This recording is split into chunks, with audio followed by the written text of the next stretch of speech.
In today's video, I am going to teach you how to change the size of cells in Excel. Changing cell size in Excel is simple once you know where to place your mouse. In Excel, the size of a cell is controlled by the width of its column and the height of its row. That means if you want a cell to become wider, you will adjust the column. If you want it to become taller, you will adjust the row.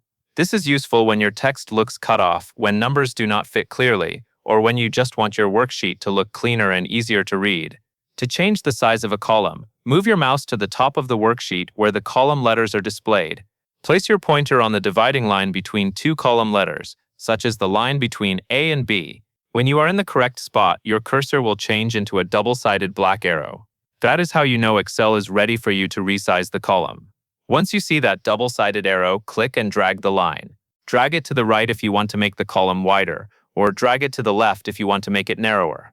As you drag, you will see the column change size right away, which makes it easy to adjust it until it looks the way you want.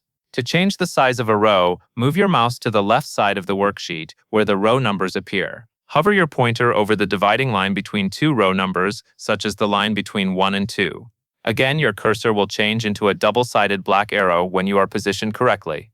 Click and drag that line to resize the row. Drag downward to make the row taller or upward to make it shorter. This is especially helpful when you have larger text, wrapped text, or content that needs more vertical space to display clearly. Take your time while dragging so you can get the exact size you want.